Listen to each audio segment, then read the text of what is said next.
Welcome to the Conversations with Mohamed Tunkara. Today I have with me MB Leigh from the US, Atlanta, but I'll let him introduce himself. MB, welcome to the podcast. Yes, thank you so much, Mohammed, for having me. My name is Mohamedou Bashir Leigh. But a lot of people know me by MB Leigh, and the CEO or the founder of MB Leigh Financial Services. I got to know Mohammed through business, we started talking Business, through business, but yeah. mutual friends. We have mutual friends. Yes. I was born in the Gambia. Started my education in Gambia here. And did my bachelor's here in university. I did my bachelor's in management and marketing. Yeah. And then went to Finland to do my master's in IBM, International Business. Yeah, pretty much that's it about me. And then from Finland, from Finland I moved to America. I lived in Finland for about 7-8 years. Yes. I moved to America last year. Okay. Yeah, a year and a half. I've lived there now for about a year and a half. In Atlanta. In Atlanta, yeah. Okay, good. So in terms of you an entrepreneur, so let's talk about entrepreneurship. How do you make sure, how have you kept your entrepreneurship dream alive while being away for 7-8 years in Finland and then America? Is the entrepreneurship spirit, is the fire still alight? Yeah, it's because if you look at, me as a person, because I always knew, I wanted to venture into entrepreneurship. Mm-hmm. Because for me, when I went to university, the guys who taught us, those people were more like social entrepreneurs. And I get to realize that from an early stage that I don't want to be a social entrepreneur. Yeah. Social entrepreneurs are people like that knows just the education part of entrepreneurship, but not in the actual sense. Actual being an entrepreneur, running their business, day-to-day business. Someone who's done it in practice. Yeah, exactly, not in practice. So when I went to do my master's in Oulu, so that was, a point where I really, knew that I wanted to do business. And I think I was the second year I graduated, that was when I started MB Leigh Finance. Yeah. And even though I did run a couple of business in Finland, started a couple of business, but my focus was never in Finland. Yes. Because at the back of my mind, I always knew, okay, I want to come to Gambia someday. So all my business and everything, my major businesses are all in Gambia here. Okay, good. Yeah. And then in the US now, remember this is a place with so many opportunities, a place where you can get stuck easily. Yeah. So how do you prepare yourself to make sure you don't get stuck there? I remember when I was even moving when I was telling my dad that I'm going to America. Yeah. He was very scared that he thought, if I go to America, I'm going to be stuck. Yes. Because a lot of people we have uncles, friends that would go to America and they'll never come back to Gambia. Yeah.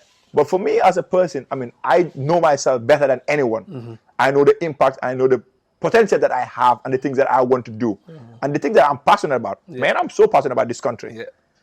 This is Gambia that we have. And I said to myself that I wanted to build something very solid, build a very solid business and use that to inspire young people and tell them, look, this is possible. And I think that's something that I can only do in Gambia here. Yeah. And that is one of my big motivating factor not to get stuck. Mm-hmm. Because the reason why I would never get stuck, because I don't want my kids to be like myself. Mm-hmm. Because I went to Finland for a better opportunity, right? Yeah.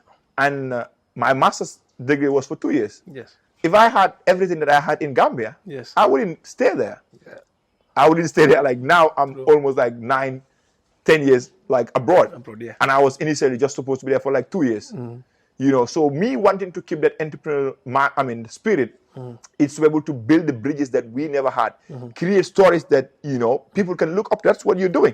Because I think that was one of the things that why we resonated, because when I met it, I said, oh, you're doing something that I want to do. Yeah. You moving back to Gambia, which is a very difficult thing to do. It is, yes. It is very difficult. Yeah, yes. Which is a very difficult thing to do. Mm-hmm. So, okay, now, when you eventually make the leap to come back to Gambia, what problems do you anticipate? Or shall I be the one telling you problems that you... No, no. Because I already have been already been facing them. Yes. Because one of the things that anyone who wants to come back to Gambia or move to Gambia, it's you shouldn't stay for 2-3 years not coming to Gambia. I love that. Yes. For me, since I left Gambia, it's going to be like 9 years next year, straight 9 years. Yeah. And I've been to Gambia more than at least 7-8 times over the period. Yes. And it was something that it didn't happen by default. It's something that I planned. You know, because I never wanted to be disconnected. Yeah. Because there is this thing that they call alienate. Because a lot of people would alienate from the society that they left. Yes. Because if you lived in any society for like 5 years, yes, it's going to be hard for you, and especially if you want to do business. Yeah. Because Gambia, to be honest, you know, to say the truth, it's hard. Because that's why even if you talk to Gambians, you say, "Oh boy, manama buka delsi," they tell you don't come. Don't come. Yes. They tell you don't come. Yeah. And because they don't see the things that I'm seeing. Yes. You know, and I said, look, I'm coming because I see a lot of people coming and succeeding here. Yes. You know, you see, Black Americans, people, Black British, people that are no connection to Gambia. Yeah, they come. You know, they just pack their things. They're just Black. Yeah. And if you look at the potentials and the prospects that Africa has and Gambia has, well, I don't think we should be anywhere than Gambia. 100%. And I agree so much with what you're saying, because even me being here now, obviously we all know the Indians, the Lebanese, the position the positions they occupy in this country when it comes to the business. But also, even this new breed of entrepreneurs coming, the Senegalese, well, they've been here for long. But there's also new Senegalese coming. Yeah. You know, and then there's people from Benin coming now in the construction industry. Benin, honestly. Benin. I've worked so with many of them coming now. So, and you keep thinking, what are they coming here for? Yeah. And I thought we were the ones that were supposed to go to the countries. But no, they're the ones coming to Gambia. So it shows that there's so many opportunities here. But again, I don't think our own youths see this opportunity. It's a mindset thing. Yeah. Because the reason why, earlier, before we started the podcast, I told you one of the things that I would want to do when I come back to Gambia fully is to go to the University of Gambia. Yes. Because, life and business, you go to lecture. To lecture. Yes. I would like to go back because life is all about mindset.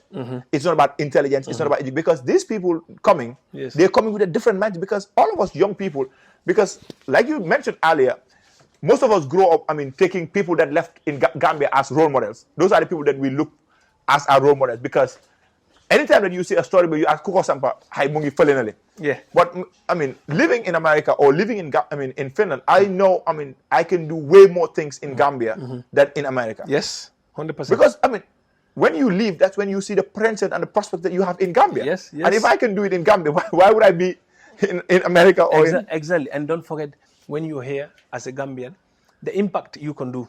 So, like you mentioned previously, you can't do anything new in Finland, and neither can I do anything new in the UK.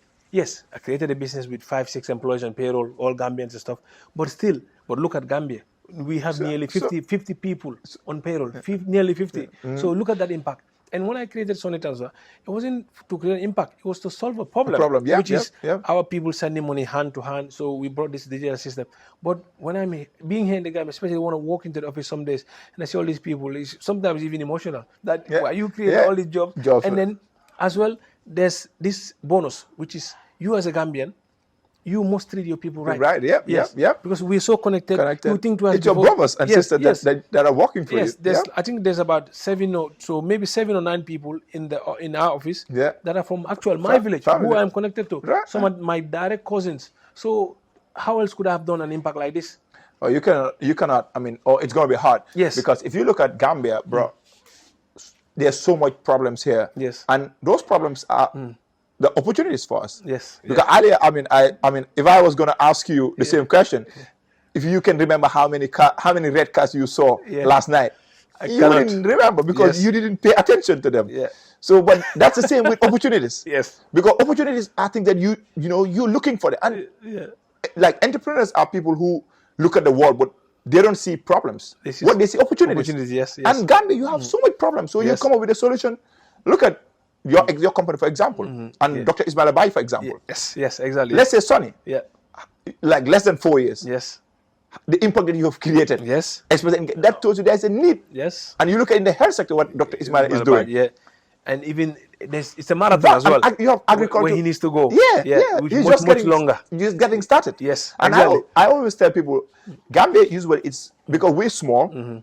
You can take this as a case study. Like, for example, if you build a very, solid model for Sunny, you can easily replicate the idea in Senegal, in Nigeria. Yes. Because 100%. you've studied, seen the problems, and it's because we're like 2.5 million people. Yeah. Once you make it here successfully, you go elsewhere. You go elsewhere. And I agree 100%. And I think as well, the youth here, they do lack role models when it comes to, especially in the entrepreneurship side. Who can they look up to? And that's why I actually like your idea of going to the university to lecture, because when you go, you're not going to talk about theory. You're going to be talking about practice. And they will see, yes, this guy, this is what he's doing, this is what he's done. And then you can change, you basically challenge their mindset. And I think that's very important. And hence, I think we haven't really seen a lot of graduates from the University of Gambia who have done stuff. You mentioned earlier on Asutek, brilliant guy. And there's a few others in the tech space now. But I think we need to do more. And especially, we need to see more as well in the non-tech spaces, right. Finance and others. And of course, everything is linked now. Because if you're in tech anyway, it's linked with everything. Because whatever business you're in, there's an aspect of tech in it. But I do think that what you said is actually very important. And I hope that it's something that we see you do. And maybe we also jump and go, of course. go be guest lecturers. Because it's about just changing the mindset, especially with those, the youth in the university. We're just like them. We came from the same places. Same places, and they can struggles. resonate with us more. Because Mohammed is from Serekunda. He went to Blackmark. He did his thing. And now he's running, one of the biggest transfers in Gambia. Pretty much. And if he can do it, anyone can do it. Because if you look at, I can take, because usually, once you're able to see from both sides, you're not, usually I say I don't blame them, because when I was, in the University of Gambia, my biggest goal was to work in a bank. And now when I remember those things, it's funny. It's funny to me, because if you look at when you graduate from University of Gambia, your senior people, they come in the university with their suits and ties and cars. Working in the bank. Working in the bank. You say, oh man, that's what I want to do. And that's why what you're doing here with this podcast, sharing your story and bringing people on the podcast that are doing, that are in the entrepreneurial space. For young people to see, oh man, I can be a job provider instead of job seeker. Because if you look at in the Gambia, in the next 10, 15 years, it's going to be very hard. Because if you look at the number of graduates that are graduating from university, and you look at the percentage of the graduates that are starting businesses, it's hard. But you don't blame them. But at least I think everything starts from somewhere. If Mohammed is doing something, Dr. Ismail is doing, MB Leigh is doing something, and a lot more young people are starting their own businesses. And the fact that they're sharing it, they're sharing their success stories, and people are seeing this and they're knowing it's possible. And sorry to cut you, and the struggles, like Dr. Ismail Abaji, he shared the struggle when we all saw it. So I think, for me, there's quite a lot to learn from that, even for the young entrepreneur, because you need to know it's not all going to be rosy. So you will challenges, but when the challenges come, can you keep going? That is because, when it comes to entrepreneurship, a lot of times, people just see your first business that succeeded. But they would see the number of times you failed. Even the one that succeeds, the challenges that are good. That's why I'm a fan of sharing this. So they know when you come in, know that this is the pros and cons. This can happen, what can happen. So once you're willing to take that risk, then come on in. But I think the biggest, motivator for an entrepreneur is the impact that you're creating and the problem you're solving.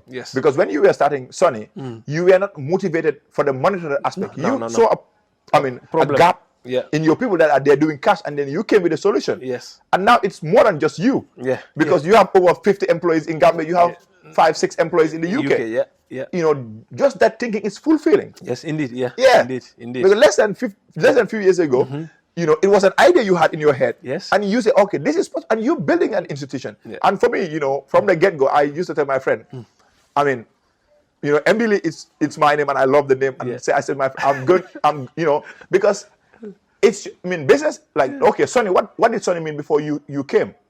It's just a Sonny kid, right? I said, okay, MB Leigh, I want to give a meaning to MB Leigh as a business. 100%. And whenever you hear MB Leigh, you think of, finance, tech, agriculture, that's, and now it's in the head.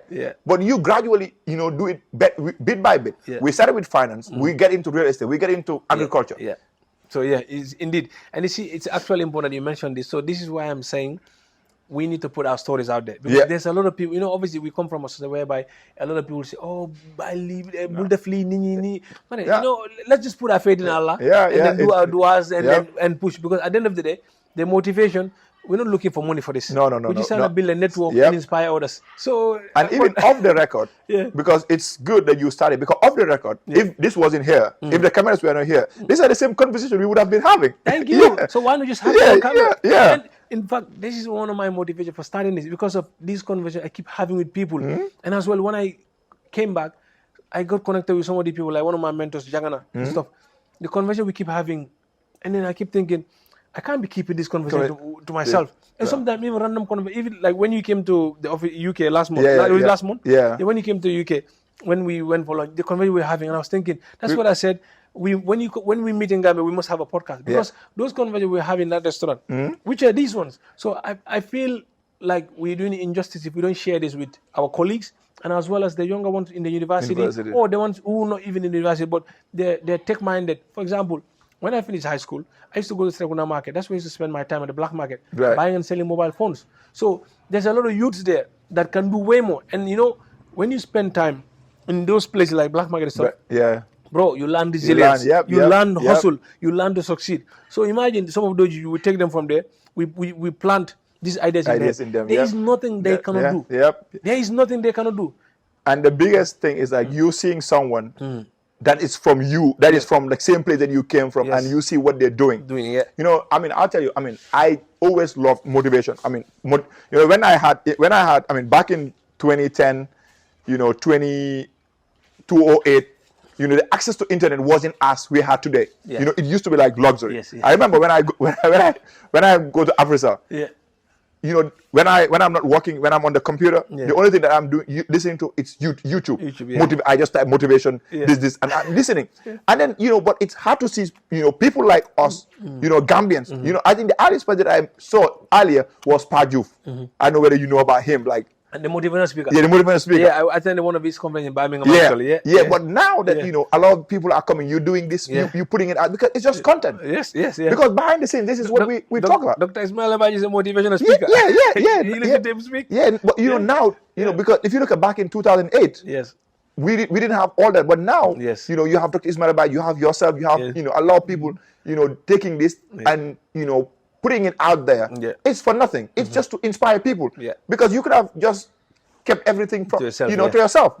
Because we live in a society where when they see you suck, when you are successful, you just want to keep it to yourself.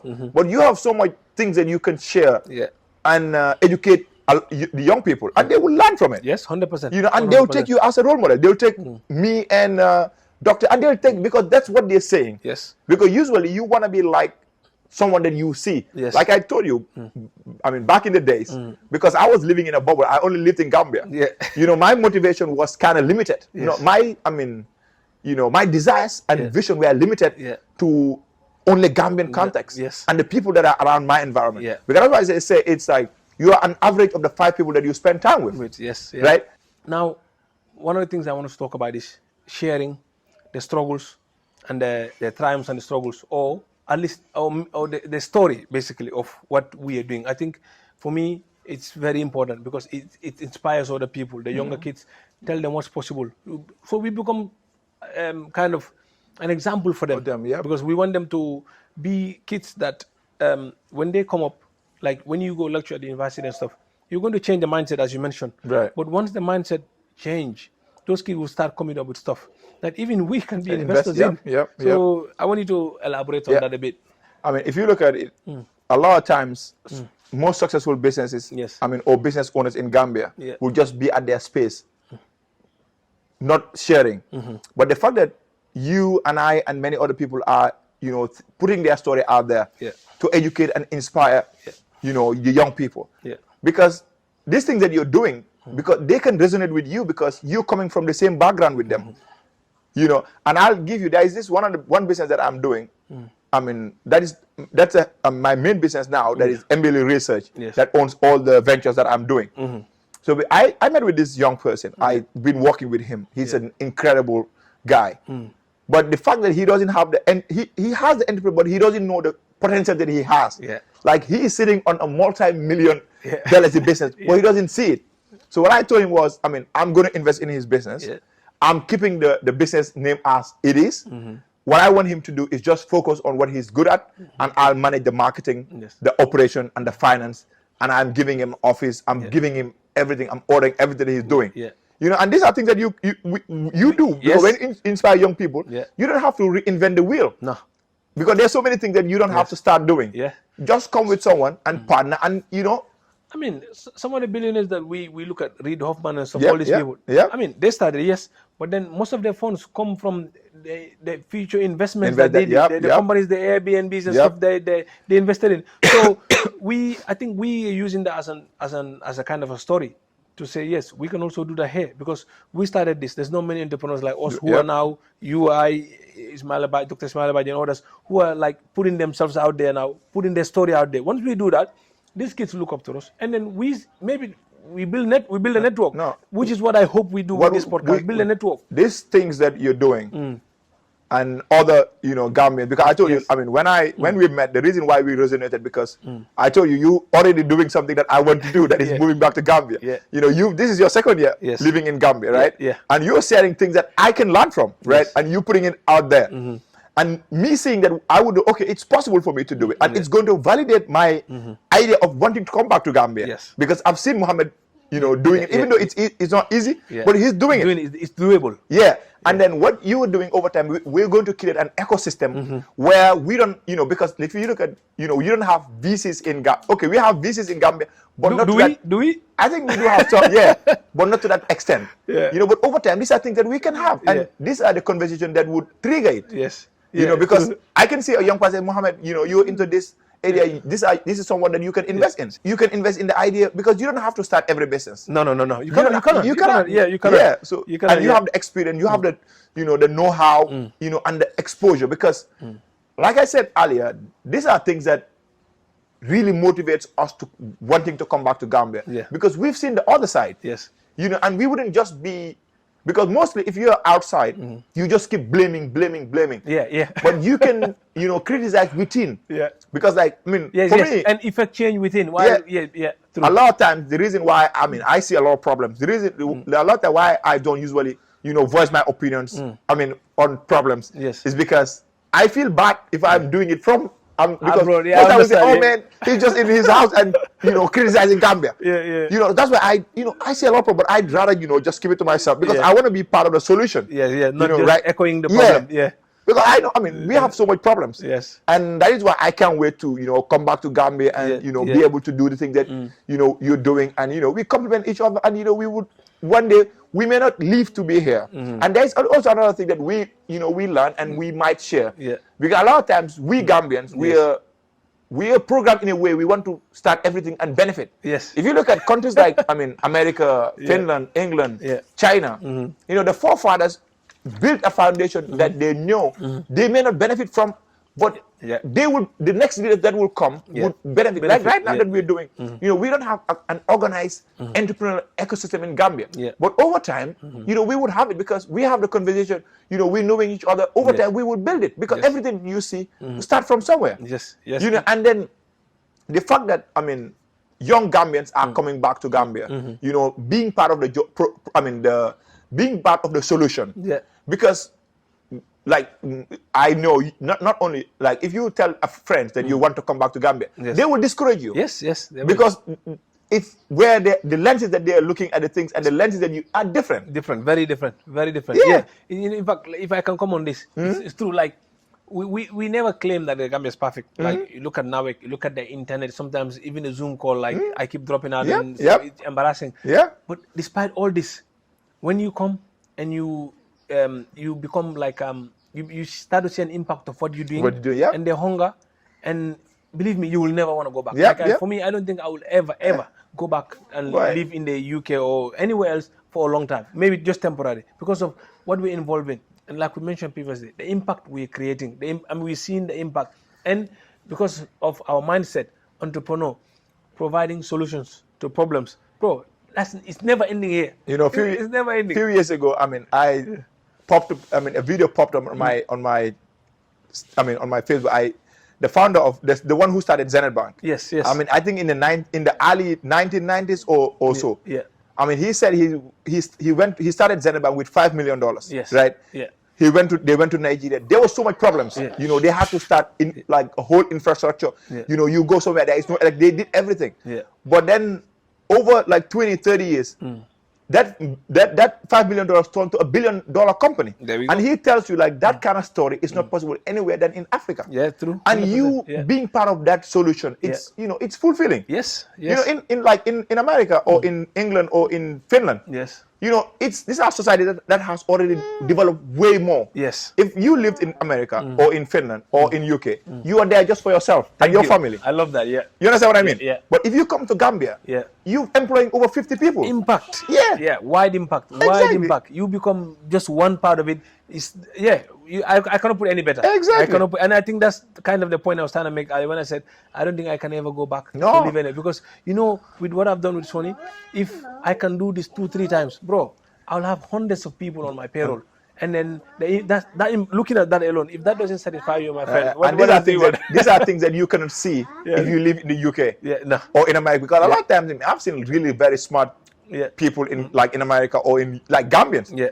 And if they come and start something here, man, but I mean, I believe over time we would have it, because you starting it, someone else, you know, it's going to be like a ripple effect, and it's a process. Yes. You know, in the next 10 years, we'll have hundreds of people like you and I and other people in Gambia, come back doing stuff, you know, come back and doing stuff. Yeah. No, I mean, this has been great, and I do hope that this is just first of many that we will do. Yeah. But just as a roundup, I just want you to, because okay, I'm here now. You are going back and you making sure you don't lose connection. Yeah. But what advice do you have for the ones who are about to go or who have just left in the diaspora? What advice do you have for them on how not to get stuck there and how to keep their dream of coming back home and being entrepreneurs alive? Okay. Yeah. I mean, the biggest lesson I'll take is the biggest lesson that I'll take. I mean, I'll give on that is because one thing to come back, like once you from the get go when you're leaving, you should understand that the prospects and the impact that you're going to have in Gambia. There is no way you can have it anywhere else. Yeah. You understand? And once you go, you should try as much as possible not to get comfortable. Yeah. Like, because if you look at the system, I tell people, I mean, it's not by default. You know, the reason why a lot of people don't come, because if you're in America, like the system wants you to be so much comfortable. Yeah. And you think you're enjoying. You may think you're enjoying. Yeah. Because you're gonna have a mortgage. You're gonna have a mortgage. Yeah. You're gonna drive a $100,000 car. Yeah. That's not your car. You're on a car note. You know, a lot of time people don't see all those things, and they see, you know, from the outside, you see Mohammed on a nice car, nice house. You know, you may not understand. Yeah. And these are things that you don't understand unless you live in the system. Yeah. And I know I don't want to have that headache. Yes. You know, that is why when I was in Finland, when I wanted to move to America, it was easy for me. Yeah. Because I had baggage. Yeah. I had no mortgage, and I never wanted it. Yeah. Because I have friends of mine like that, you know, bought, you know, really expensive cars, expensive houses. Yeah. You know, driving nice cars, right? Yeah. I mean, you look at a car, you look at a house that is costing 300,000 euros. Yeah. You know, and driving a 90,000 euro car. Yeah. Like, on earth, how many years would it take me to finish that? Paying those off. And then for me, how I looked at it is, why would I limit my life, like my whole life, just for a nice car and a nice house? I love that. You know what I mean? If I can come to Gambia and I can own a whole estate, you know, I can run a whole, you know, big farm, you know, and still go home so and many employees, be free. Be with childhood friends, and build bridges. Yes, because these are things that, you know, because you've seen it and you come and build it, and these are things that you cannot do anywhere than Gambia. Yes, just that, you know, knowing that is possible for me in Gambia. Yeah. That alone is a motivating factor that I would, you know, never, you know, get. And right now, I'll tell you, because if you don't give, because like my friend will always tell me, because once you say, okay, if I finish this project, I'll come back, and then before you know, you start another project. But I've given you should give yourself a timeline. Yes. Whether you finish all your, because you can never finish all your projects. Yes. Once you get to a certain level, like for example, I'll give an example. For me, I'll say, okay, once I hit $3 million yearly income, for example, I'm coming back to Gambia. Yeah. You should have that time, that ceiling, that you know, using that as it may be even 1 million. Yeah. You know, and you come back and, you know, you will never know, because now the things that there's so many things that you've seen, you've never seen that when you were living in UK or when you were coming out, you know, visiting. Yeah, you will see more here when you're when here. you live, Yeah. and you get more things done. Yes. Because there are certain things, because Sonny is yours. Nobody is going to build your vision for you. No, no. You know, because you imagine must. the impact that you've created building Sonny in Gambia. If you were sitting in UK, how would you do it? Never. Exactly. Never. So any entrepreneur, I get asked a lot. In fact, for me, I wanted to just finish there, but I just want to add, any entrepreneur out there that has a dream, that wants to come and do something, because I get a lot of people ask me, oh, this you want to do, this is what I want to do. I said, okay, that's all nice. Yeah. But you must be here. On the ground. You must be here. Yep. So if anyone tells you can do, I'm not talking about you invest or stuff, but if you want to build something, you have a vision. Yep. Nobody's going to execute your vision for you. You must be here to execute your do vision. It yourself. Or at least guide it. Or at least build a team that will bring into reality. So, I think we can carry on with this all day. But we'll stop here. So hopefully this will be the first of many. So, you know, MB Leigh, thank you so much. Thank you so much. This is much appreciated. You know, thank you so much for having me. Yeah, and I hope we get to do this, like I said, more and more again. Definitely. Thank you so much. Thank you so much. Thank you so much, Mr. Mohammed, for having me.